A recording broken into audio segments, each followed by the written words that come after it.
turning point.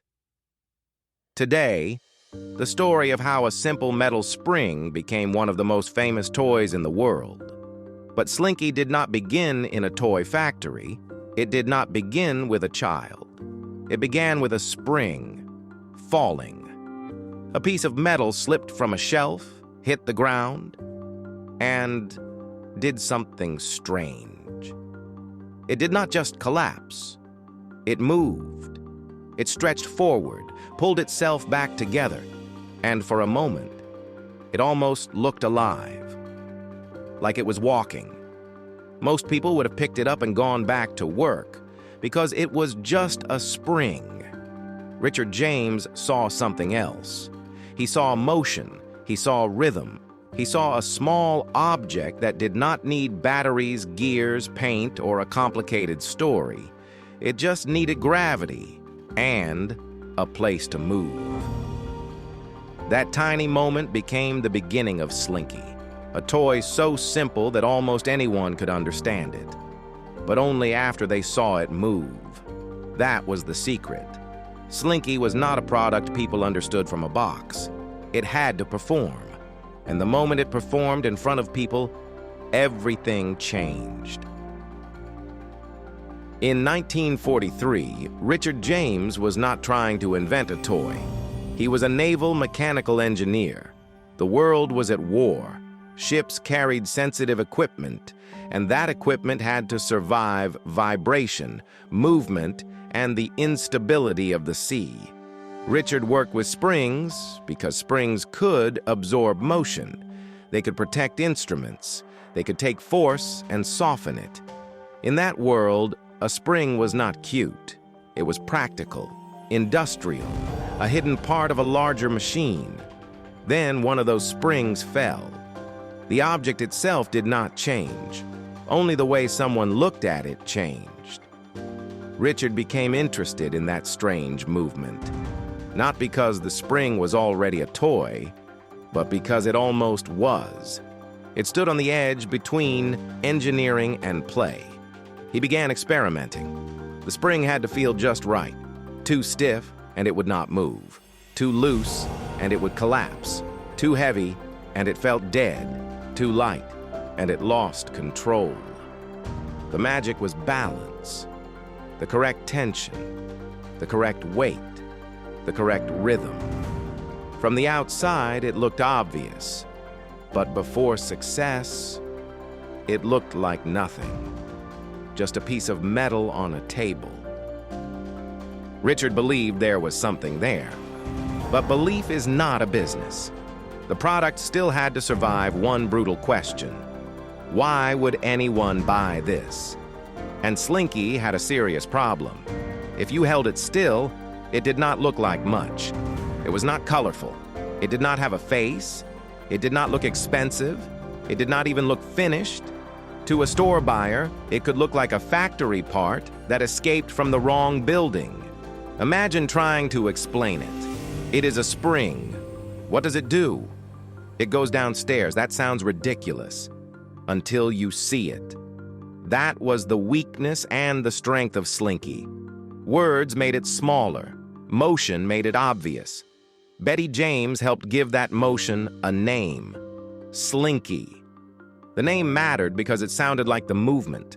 Not technical, not stiff, not industrial. Slinky, soft, playful, a little strange.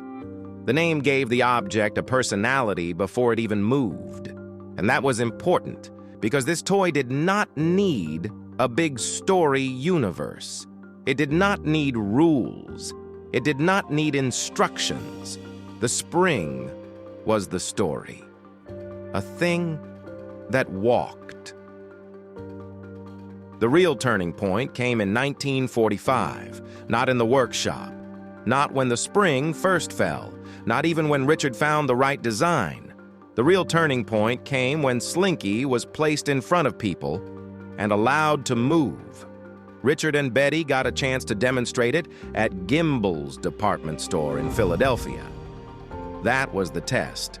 A strange little spring, a public space, People walking by with other things on their minds. No one owed Slinky attention. You cannot force wonder. You either create it, or people keep walking. Richard set up the toy. The spring moved down. Step by step, it stretched, folded, landed, and continued. And suddenly the product explained itself. A child could see it. An adult could see it. The crowd could understand the same thought at once. I want to try that. That was the moment Slinky stopped being a weird object and became an experience. The first 400 sold out in 90 minutes. Before the demonstration, people could doubt it. After the demonstration, people reached for their money. Nothing fundamental about the spring changed. Only the context changed. It moved in public, and movement turned confusion into desire. That was Slinky's turning point. The product was not saved by more explanation. It was saved by being seen. Slinky worked because it created a tiny miracle out of something ordinary. It did not pretend to be alive. It just moved in a way that made the mind want to treat it like it was alive. That small gap between metal and motion, between science and play, was the magic. And it was repeatable. A child could send it down the stairs again, and again, and again. You place it. You let go.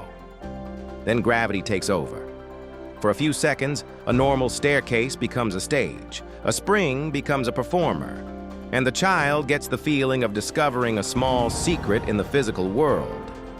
That is why Slinky lasted. It was not trying to be everything. It did one strange thing, beautifully.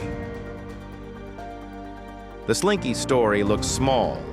That is why it is useful. A spring fell. Most people would have ignored it. Richard James paid attention, but attention alone was not enough. The spring had to become a product. The product needed the right feel, it needed the right name, and most importantly, it needed the right moment in front of people. Because some ideas are not weak because people do not want them. They are weak because people have not experienced them yet. If Slinky had stayed still in a box, it might have failed. If someone only described it, it might have sounded stupid. But when it walked down those steps, the idea became clear. That is why demonstration can be stronger than marketing. Marketing says, "Believe me." Demonstration says, "Watch this." And when the product is good enough, "Watch this" is all you need. A spring was supposed to be hidden inside machines. It was supposed to absorb vibration. It was supposed to do practical work where nobody noticed it. But one day, it fell into view. And because someone paid attention, that hidden piece of engineering became a toy. Slinky did not teach the world that children love springs. It taught a sharper lesson. People love objects that surprise them without confusing them. They love products that create a small moment of wonder, then let them repeat it with their own hands. That is why a falling spring became more than a falling spring. It became a toy. It became a memory. It became a piece of childhood. All because one man saw metal move and did not look away. That was the turning point, not the fall. The attention after the fall.